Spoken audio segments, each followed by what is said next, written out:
a la palabra del Señor, hermanos, a 2 de Samuel. Nos ponemos de pie, los que puedan ponerse de pie. Capítulo 9, versículo 1 en adelante. 2 de Samuel, 2 de Samuel, capítulo 9, versículo 1 en adelante. ¿Lo tiene? Creo que arriba en su Biblia, como título dice, bondad de David hacia Mefiboset, ¿verdad? Bueno, vamos a hablar sobre estos textos, sabiendo que el Señor nos va a hablar el día de hoy. Amén. Dice la palabra del Señor: dijo David: ¿ha quedado alguno de la casa de Saúl a quien haga yo misericordia por amor a Jonatán? Y había un siervo de la casa de Saúl que se llamaba Siba, al cual llamaron para que viniese a David. Y el rey le dijo: ¿eres tú, Siba? Y él respondió: tu siervo. El rey le dijo: no ha quedado nadie de la casa de Saúl a quien haga yo misericordia de Dios. Y Siba respondió al rey: aún ha quedado un hijo de Jonatán lisiado de los pies. Entonces el rey le preguntó: ¿dónde está? Y Siba respondió al rey: he aquí, está en casa de Maquir, hijo de Amiel, en Lodebar. Entonces envió el rey David y le trajo de la casa de Maquir, hijo de Amiel, de Lodebar. Y vino Mefiboset, hijo de Jonatán, hijo de Saúl, a David, y se postró sobre su rostro e hizo reverencia. Y dijo David: Mefiboset. Y él respondió: he aquí tu siervo. Y él le dijo David: no tengas temor, porque yo a la verdad haré contigo misericordia por amor de Jonatán tu padre, y te devolveré todas las tierras de Saúl tu padre, y tú comerás siempre a mi mesa. Y él, inclinándose, dijo: ¿quién es tu siervo para que mires a un perro muerto como yo? Entonces el rey llamó a Siba, siervo de Saúl, y le dijo: todo lo que fue de Saúl y de toda su casa yo lo he dado al hijo de tu señor. Tú pues le labrarás las tierras, tú con tus hijos y tus siervos, y almacenarás los frutos, para que el hijo de tu señor tenga pan para comer. Pero Mefiboset, el hijo de tu señor, comerá siempre a mi mesa. Y tenía Siba 15 hijos y 20 siervos. Oremos. Padre, te damos gracias, Señor, primero por tu misericordia, siempre por tu misericordia y por tu gracia, Señor, porque por tu misericordia y por tu gracia es que nos permites estar aquí en este lugar.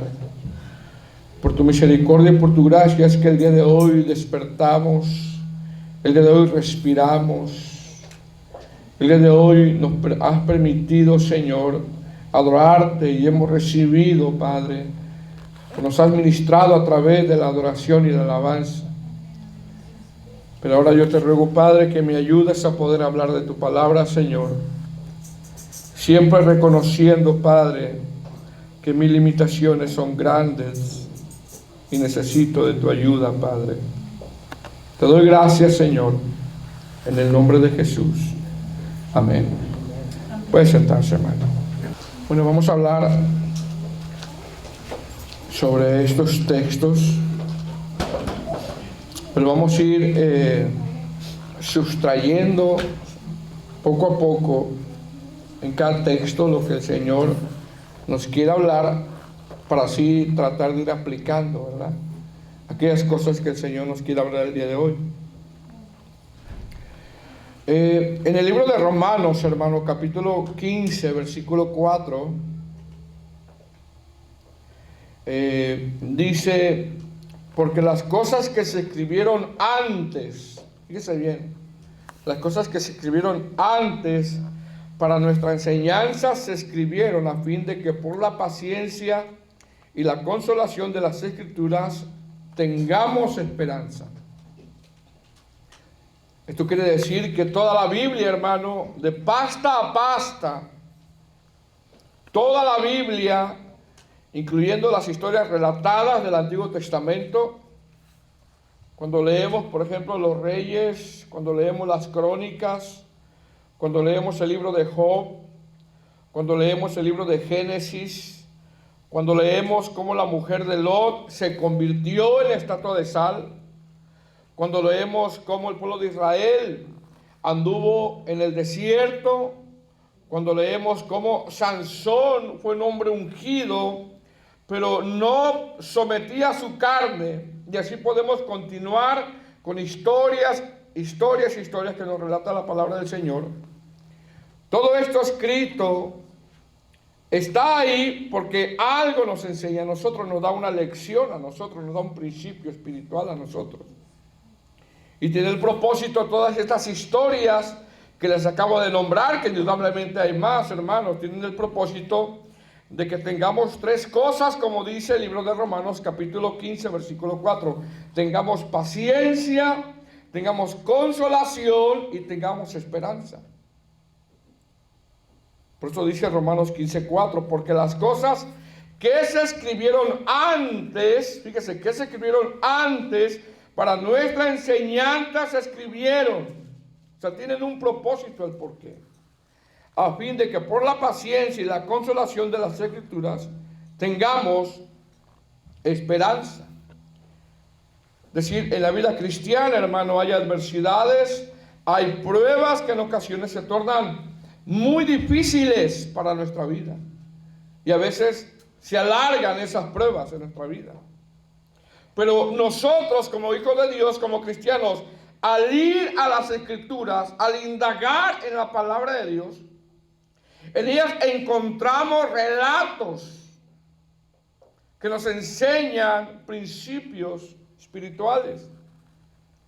En ellas encontramos consolación, encontramos esperanza, en ellas encontramos que Dios, hermano, quiere que tengamos nosotros paciencia, y es algo que todos batallamos.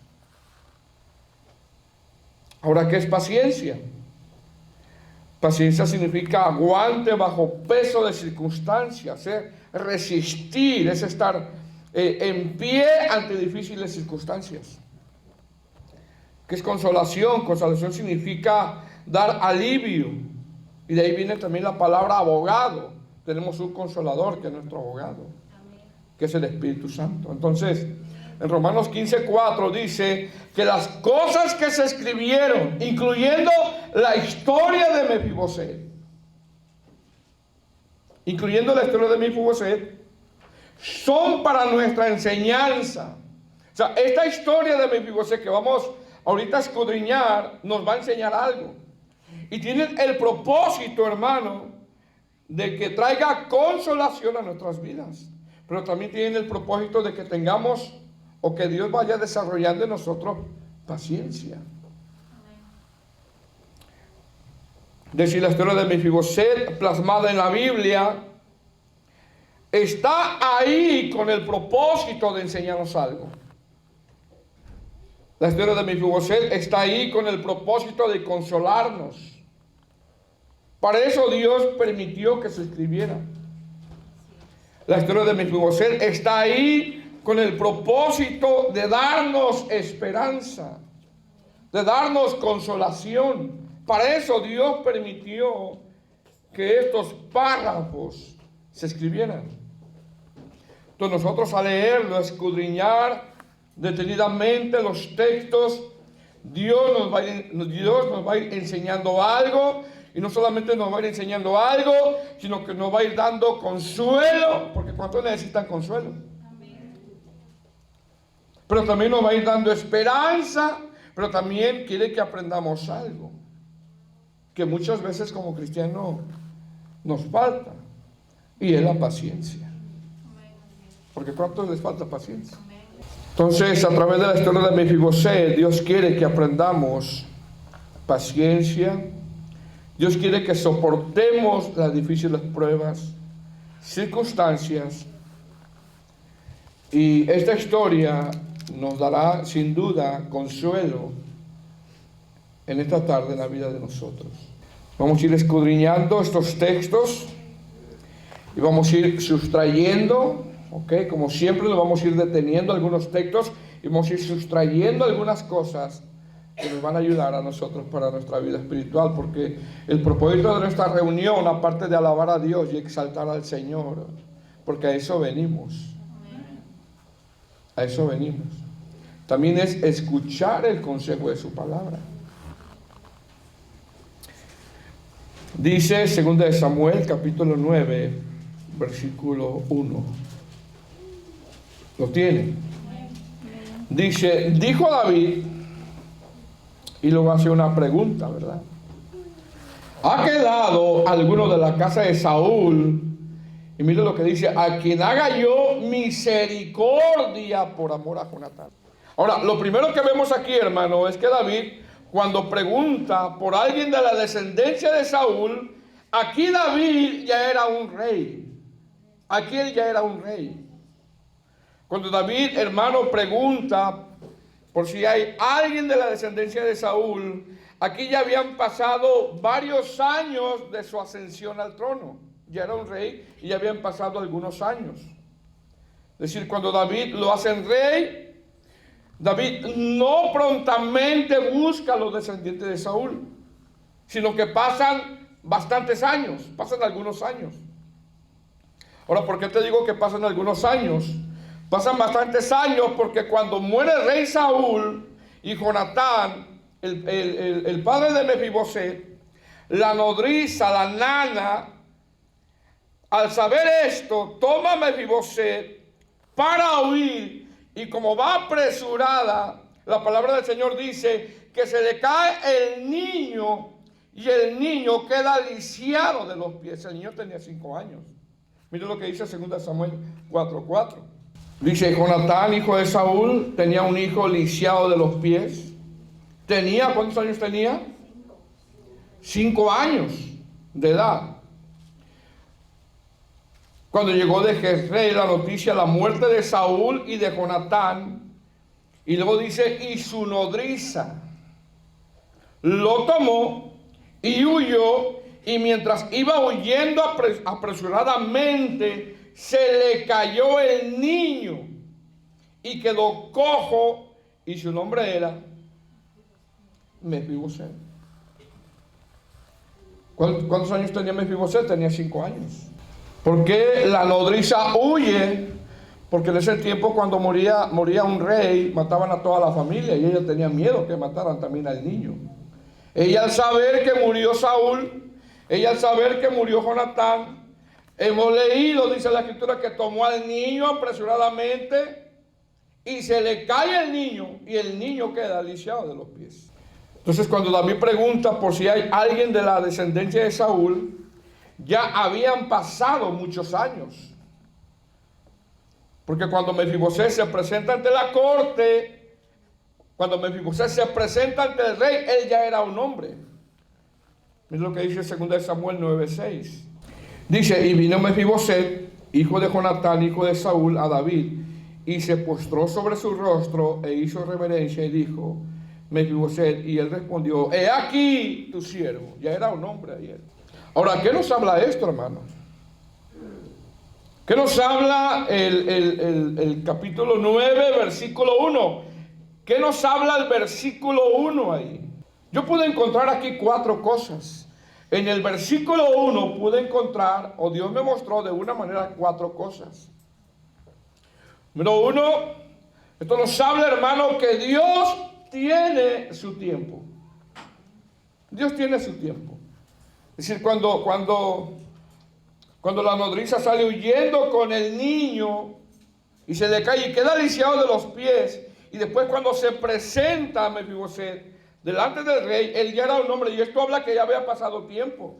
Y esto nos habla, amados hermanos, que Dios tiene su tiempo. Esto nos habla que Dios, hermano, tarde que temprano cumple sus promesas. Esto nos habla que pueden pasar los años, pero a Dios, hermano, no se les olvida todas las oraciones que has hecho delante de Él.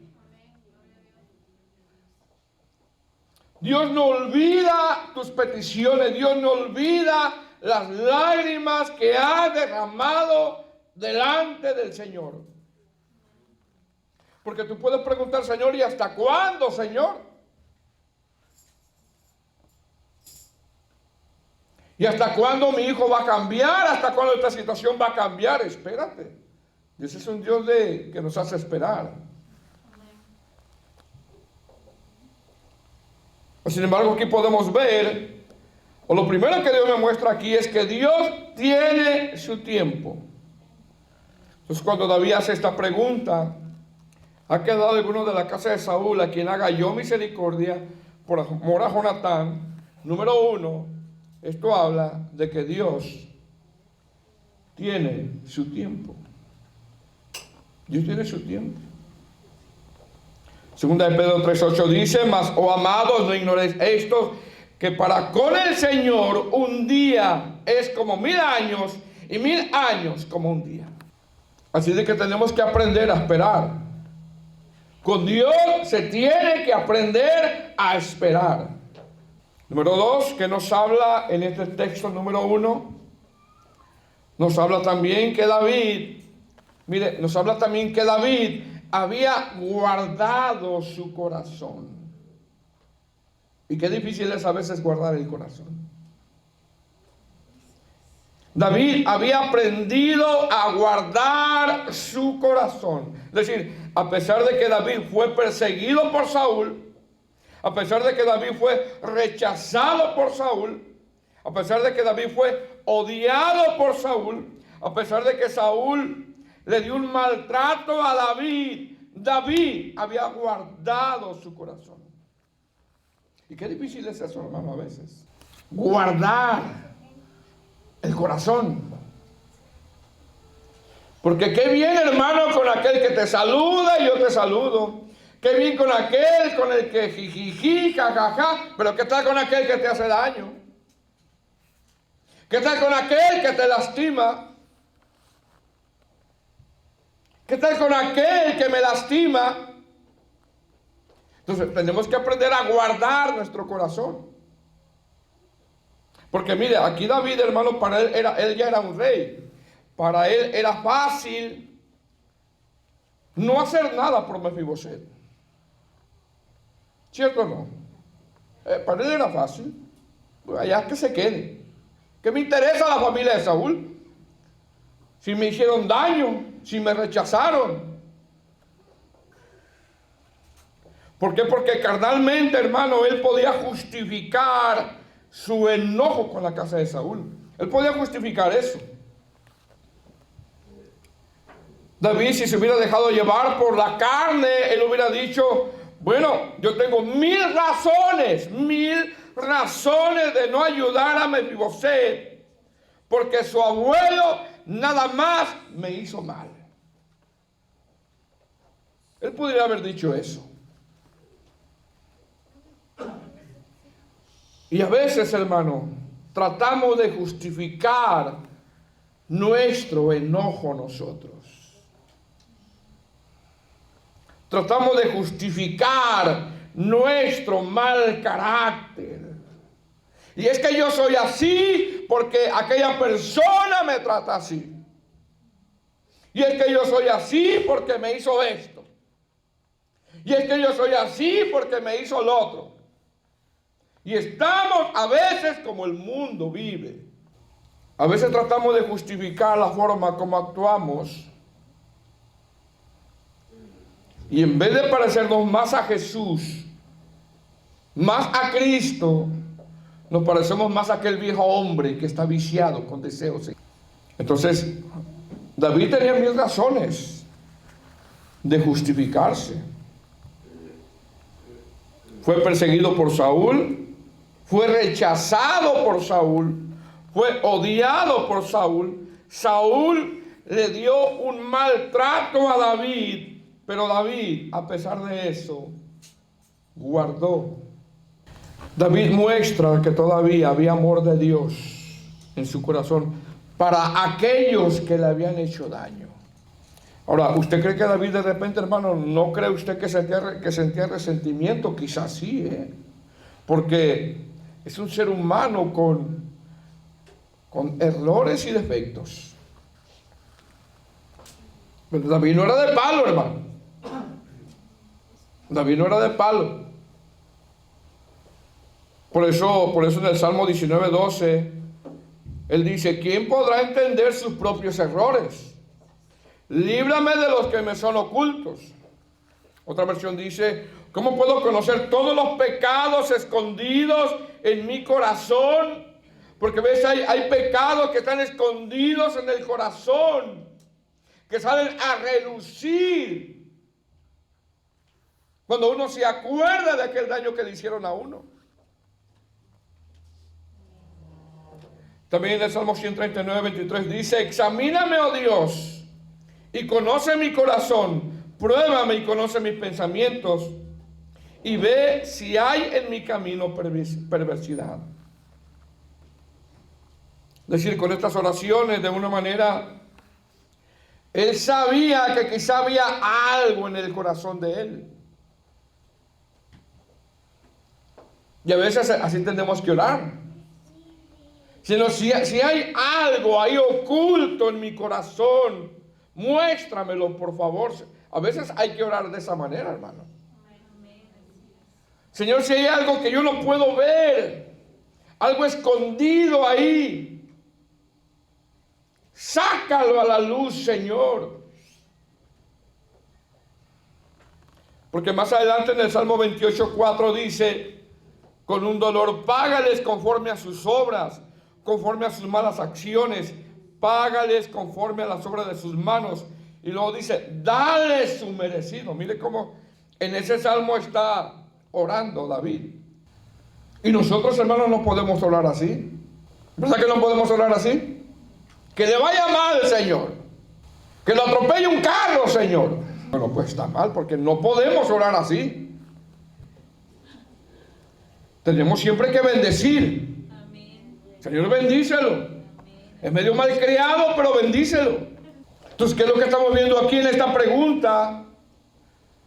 ¿Qué es lo que vemos aquí? Que David había guardado su corazón. Y qué difícil, hermano, a veces es guardar el corazón. Qué difícil, amado hermano, es no olvidar las ofensas.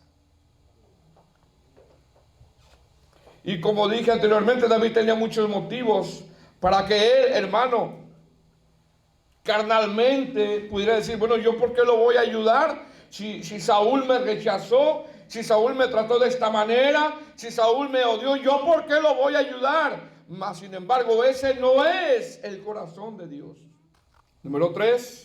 Con esta pregunta que hace David, David quería hacer el bien. Quería hacer el bien. Ahora, David quería hacer el bien cuando Saúl, el abuelo de Mefiboset, solo le hizo mal. Porque, hermano, ¿quién quiere? Yo le voy a hacer una pregunta. ¿Quién quiere poner la otra mejilla? ¿O quién puede poner la otra mejilla? Me diste la mejilla, ahora te pongo la otra. ¿Quién quiere caminar la milla extra? En la carne, hermano, nadie quiere, ¿eh? Pero en el espíritu sí se puede. Entonces David quería hacer el bien, y a pesar, hermano, que le hicieron mal. Gálatas 6:9 dice: no nos cansemos. Mire cómo dice el apóstol Pablo: no nos cansemos. ¿Por qué dice el apóstol Pablo, hermano, no nos cansemos? Porque tú haces el bien, te hacen el mal. Tú haces el bien, te hacen el mal. Y como que llega un cansancio en la vida de uno. Pero Pablo dice: no nos cansemos. No nos cansemos, puede hacer bien. Porque a su tiempo segaremos si no desmayamos. Entonces, cuando Pablo dice no nos cansemos, está hablando de que a esta persona le han hecho mal y él hace bien. y le vuelven a hacer mal y él hace bien. Y de repente como que se cansa, no, pues ya no. Pero Pablo dice, no nos cansemos porque a su tiempo segaremos si no desmayamos. Esta palabra bien viene del griego kalos, que significa recto, honrado o lo que glorifica a Dios. Dice, cuando alguien te hace mal y tú haces bien, ¿sabes lo que estás haciendo tú? Lo que tú estás haciendo es que tú estás glorificando a Dios con esa acción. Estás glorificando a Dios. Ahora, David estaba glorificando a Dios con esta acción. ¿Por qué? Porque David quería hacer el bien. Porque nuestras acciones, hermano, o por nuestras acciones, o glorifican a Dios, o vituperan el Evangelio de Cristo. No hay más.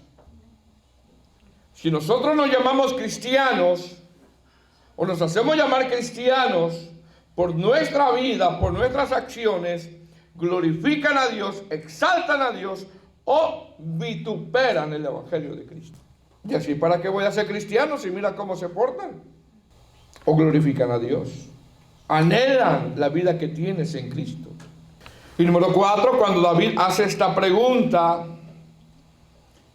nos enseña que David, hermano, tenía un corazón perdonador. Y qué difícil a veces tener un corazón perdonador.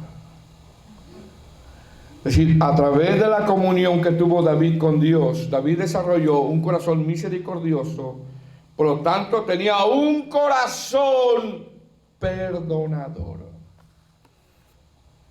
Mateo 5:23 dice, por tanto, si traes tu ofrenda al altar y ahí te acuerdas de que tu hermano tiene algo contra ti, deja ahí tu ofrenda delante del altar y anda y reconcíliate primero con tu hermano y entonces ve y presenta tu ofrenda. David había desarrollado un corazón perdonador, un corazón misericordioso. El apóstol Pablo en Efesios 4:32 dice, antes se benignos unos con otros, misericordiosos, perdonándonos unos a otros, como Dios también os perdonó a vosotros en Cristo. Este texto de Efesios 4:32 lo que antecede es renovaos el espíritu de vuestra mente. Es decir, Pablo dice, cambia tu forma de pensar. Perdona porque tú fuiste perdonado también por medio de Cristo. ¿Cómo que no puedo perdonar si Dios me perdonó a mí primero? Entonces, en el texto 1 vemos 4 cosas. En la pregunta que hace David, dijo David, ¿ha quedado alguno de la casa de Saúl a quien haga yo misericordia por amor a Jonatán? Vemos 4 cosas. Número 1, que Dios tiene su tiempo. Hermano, Dios tiene su tiempo. Número 2, David había guardado su corazón. Número 3, David quería hacer el bien. Y número 4, David en esa comunión había desarrollado un corazón perdonador. Versículo 2, ¿estamos ahí? Segundo de Samuel 9:2. Dice, y había un siervo de la casa de Saúl que se llamaba Siba, al cual llamaron para que viniese a David. Y el rey le dijo, ¿eres tú, Siba? Y él respondió, tu siervo. Ahora, esto habla, hermano, que no solamente se quedó en un deseo nada más. No solamente David dijo, yo quiero ayudar. No solamente David dijo, yo quiero mostrar misericordia, sino que ahora, hermano, puso manos a la obra. Puso manos a la obra. Es decir, ante la necesidad que apremia, es necesario, hermano, que nosotros pongamos manos a la obra. Porque siempre hay necesidad. Siempre hay una oportunidad de hacer el bien a alguien y que Dios sea glorificado por ello. Efesios 2:10 dice, porque somos hechura suya, creados en Cristo Jesús para buenas obras, las cuales Dios preparó Mire lo que dice, Dios preparó de antemano para que anduviésemos en ellas. Entonces no solamente David, hermano, quiso ayudar, no solamente David quiso hacer el bien, no solamente David cuidó su corazón y perdonó, sino que ahora está poniendo él manos a la obra. Y pone manos a la obra porque sabe, hermano, que hay mucha necesidad. O sea, no solamente David hizo la pregunta, ¿ha quedado alguno de la casa de Saúl a quien no haga yo misericordia por amor a Jonatán? No solamente quedó en un deseo, sino que ahora él está poniendo en acción lo que está en su corazón. Él está poniendo manos a la obra, porque muchas veces Dios pone en nuestro corazón a hacer cosas y ahí se quedan, pero Dios quiere acción también. Verso 3. Vamos ahí. El rey le dijo, no ha quedado nadie de la casa de Saúl a quien haga yo. Y mire lo que dice, misericordia de Dios. Y Siba respondió al rey, aún ha quedado un hijo de Jonatán, lisiado de los pies. Ahora me llama la atención que dice, a quien haga yo misericordia de Dios. Es decir, si alguien, hermano, había experimentado la misericordia de Dios, es David. Y si alguien ha experimentado la misericordia de Dios, hermanos, somos nosotros. Amén. Porque es como preguntar, ¿cómo es posible que yo no pueda expresar misericordia si yo vivo de misericordia? ¿Cómo es posible que yo pueda dar misericordia si yo todos los días recibo misericordia? ¿Cómo es posible eso? Que yo no pueda expresar misericordia si yo todos los días recibo misericordia.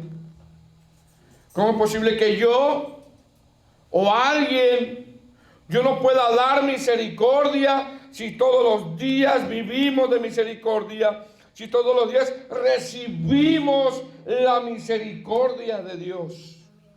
Versículo 4. Entonces el rey le preguntó, ¿dónde está? Y Siba respondió al rey, he aquí en casa de Maquir, hijo de Amiel, en Lodebar. Ahora Siba, hermano, comienza a mostrar la condición de Mefiboset. Siba empieza a enseñar la situación espiritual y física de Mefiboset. Siba comienza a dar la descripción difícil que estaba viviendo Mefiboset. Siba conocía muy bien el estado físico y espiritual de la familia de Saúl y sabía dónde estaba Mefiboset. Le dice, vive en Lodebar, está lisiado, ahí lleva muchos años. Desde los 5 años que quedó lisiado hasta ahorita, él está en esa condición. Está discapacitado, cojo, no podía caminar.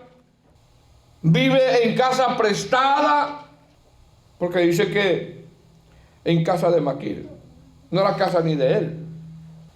Entonces Siba empieza a exponer la situación espiritual y física en cómo se encuentra este varón. Y más de uno de los que estamos aquí, hermano, conocemos familias, personas, en cómo en este momento se encuentran espiritualmente. Usted conoce personas, yo conozco personas que sabemos que en este momento se encuentran en la misma condición, que necesitan una oración, que necesitan que vayamos y le leamos un texto bíblico.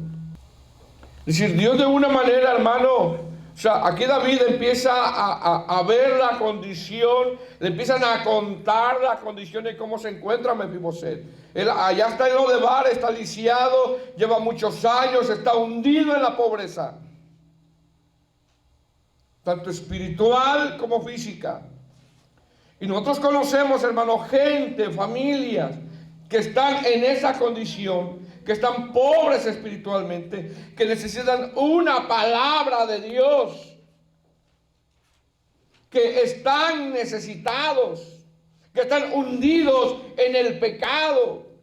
Quizá tú conoces lo que yo no conozco, y yo conozco lo que tú no conoces, pero por algo Dios nos muestra personas.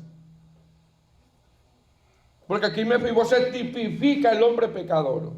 Entonces Siba conocía muy bien el estado físico y espiritual de la familia de Saúl. Y Siba sabía dónde vivía Mefiboset, vivía en Lodebar.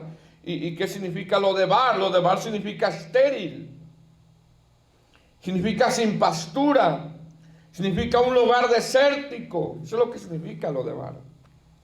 Ahora, cuando la Biblia habla, o cuando la Biblia le pone nombre a ciudades o nombre a personas, esto iba de acuerdo con las características físicas y espirituales, ya sea de una ciudad o de una persona. Ahorita ya no, ¿verdad? Pero en el tiempo bíblico, cuando alguien le ponía un nombre a alguien, tenía que ver con sus características. Tanto la ciudad como la persona. Por ejemplo, Saulo le fue cambiado el nombre a Pablo. Y Saulo significa aquel que fue pedido por Dios, de ahí viene Saúl. Y también significa enaltecido. Pero Pablo significa el más pequeño, ¿se da cuenta? Como Saulo antes era un hombre enaltecido, pero después fue un hombre el más pequeño, se consideraba el más pequeño de los apóstoles. Entonces los nombres tenían que ver con las características de la persona. Por ejemplo, Jacob significa usurpador e engañador, y después le fue cambiado el nombre Israel, que significa el que lucha con Dios, no el que lucha contra Dios, el que lucha con Dios, o soldado de Dios. Entonces Lodebar era una ciudad, hermano, que significa sin pasto, significa desierto, y tenía que ver con las características de esa ciudad. Si Lodebar en esa ciudad, con el nombre muestra el estado físico de la ciudad, muestra el estado espiritual de la gente que vivía en ese lugar, porque significa sin pasto, estéril, o un lugar desértico. Y ahí estaba Mefiboset. Ahí vivió muchos años Mefiboset. Un lugar donde no hay pasto, un lugar donde es estéril, un lugar desértico. ¿Y quién quiere vivir ahí? Y nosotros sabemos lo que significa pasto en la Biblia, ¿verdad? ¿Cuántos saben eso? Significa alimento. Nosotros sabemos lo que significa en la Biblia estéril, que significa sin fruto. Nosotros sabemos lo que significa en la Biblia un desierto, que son pruebas y adversidades. En Lucas 13, del 6 al 9, el Señor habla una parábola acerca de la higuera estéril. Nosotros sabemos que la higuera se refiere a Israel, y vemos ahí en esa parábola que Dios mostró su misericordia y esperó fruto en ella. Y Dios espera, hermano, fruto en nosotros.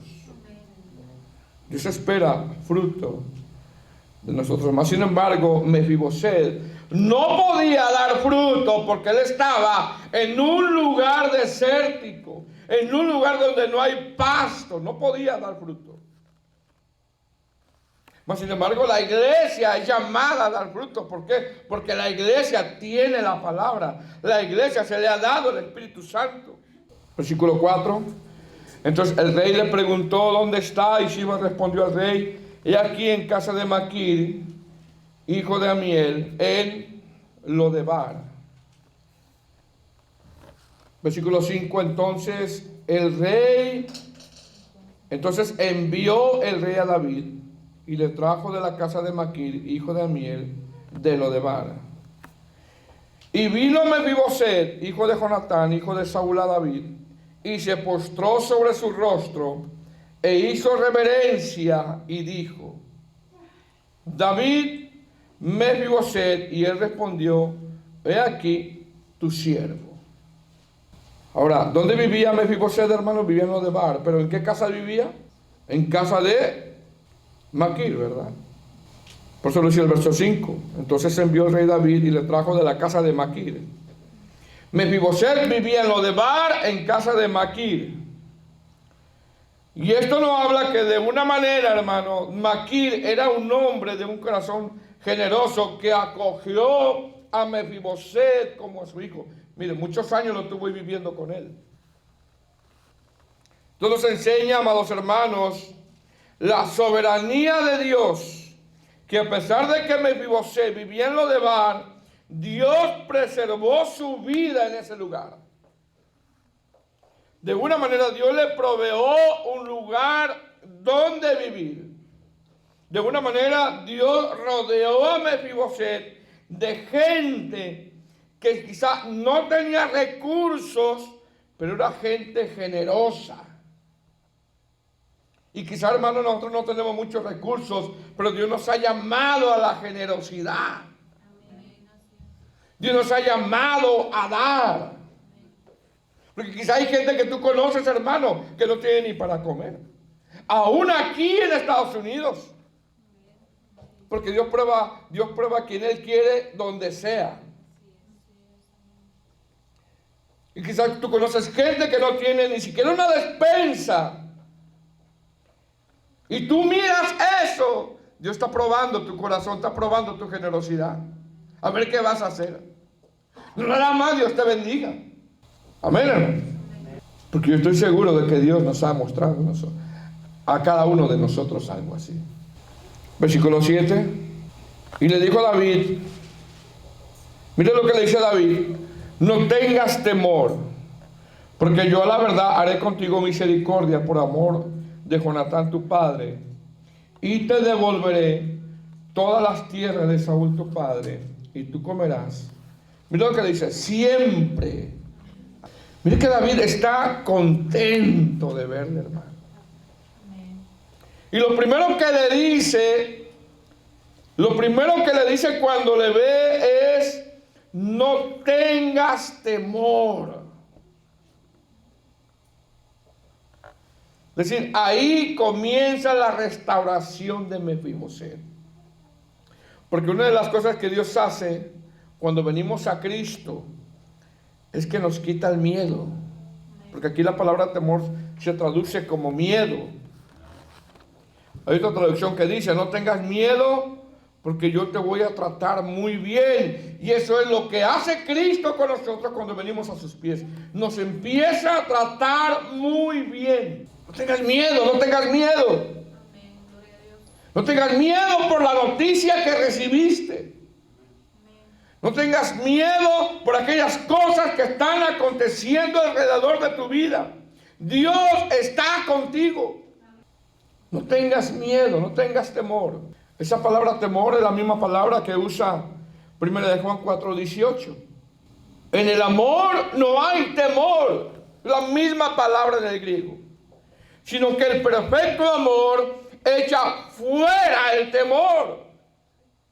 Porque el temor lleva en sí castigo. Si tú tienes miedo, eso te va a estar castigando constantemente. Y Dios te dice: no tengas miedo, yo estoy contigo. La misma palabra en el griego de 1 de Juan capítulo 4 versículo 18, cuando dice: en el amor no hay temor, sino que el perfecto amor, mire lo que dice, echa fuera el temor, porque el temor lleva en sí su castigo, de donde el que teme no ha sido perfeccionado en el amor. Nosotros le amamos a Él porque Él nos amó primero. ¿Qué era lo que necesitaba Mefiboset para ser restaurado? Conocer el amor de Dios. Eso era lo que necesitaba Mefiboset. Conocer el amor de Dios. Porque a veces, hermanos, no es necesario tanto palo y palo, sino también mostrar el amor de Dios. Imagínense que David sabe que viene Mefiboset. Y dice, y que dijera David, ahorita que venga yo lo voy a agarrar a palos.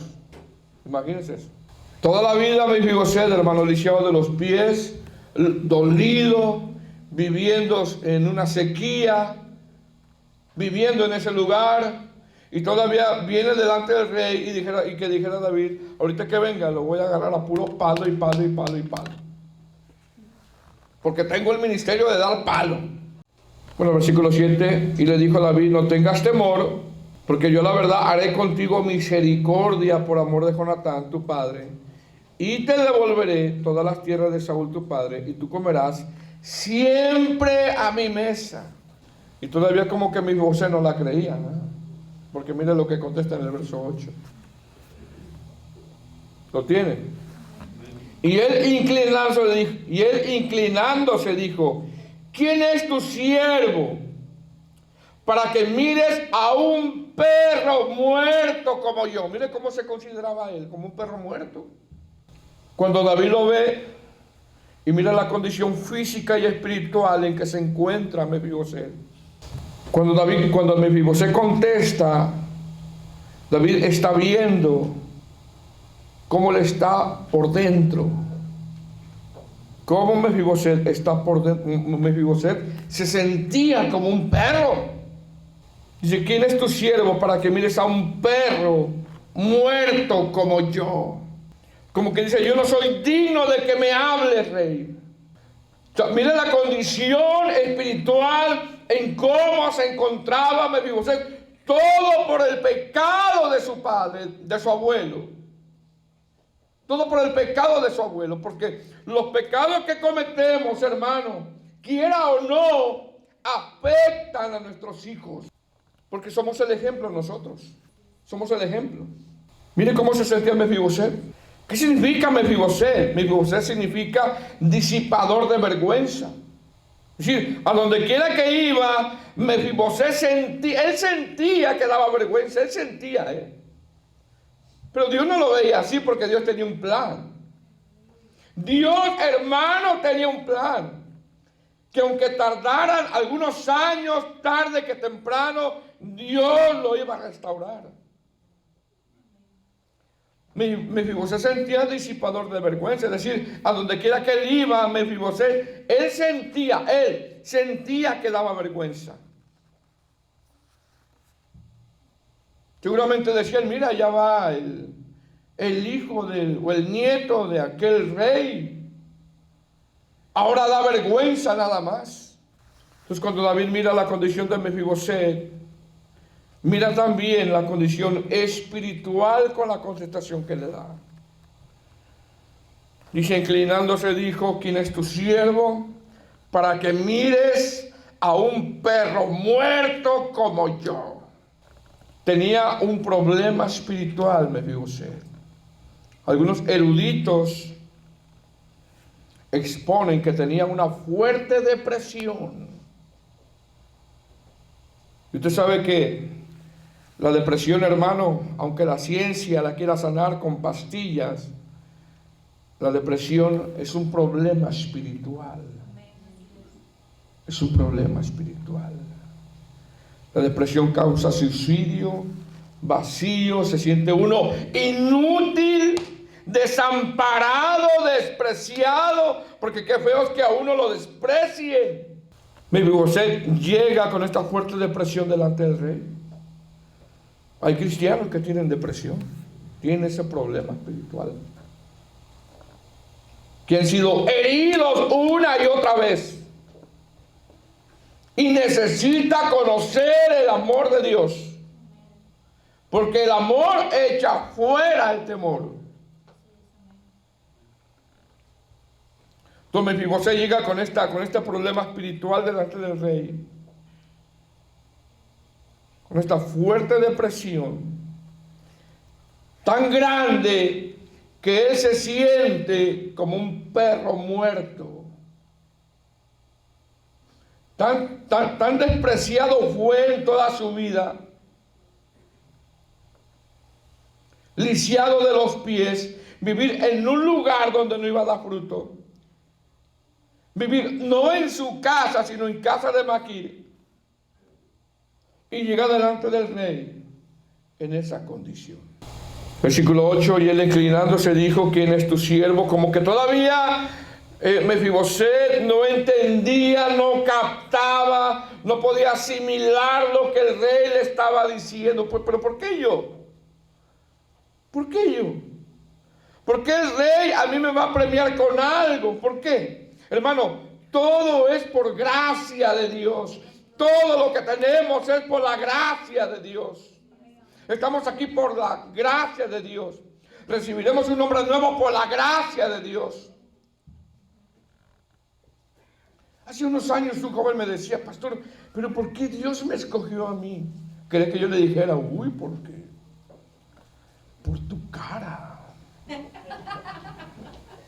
por tu preparación. Digo, no, hermano, te escogió simplemente porque éramos como trapo de inmundicia, porque estábamos muertos en delitos y pecados. Te escogió por su misericordia. Todo es por gracia. Toda una vida de niño a varón, siendo despreciado, desechado, vivir en un lugar donde él quizá no quería vivir y se acostumbró a vivir ahí, que cuando el rey David le empieza a decir que iba a hacer misericordia y todo lo que le iba a dar, como que él no asimilaba las cosas, como él que no comprendía todavía lo que el rey le quería dar. Tanto fue el desprecio que hubo en su vida, que él quizá dijo, pero ¿por qué yo? Simplemente porque Dios te ama, porque Dios así lo quiso.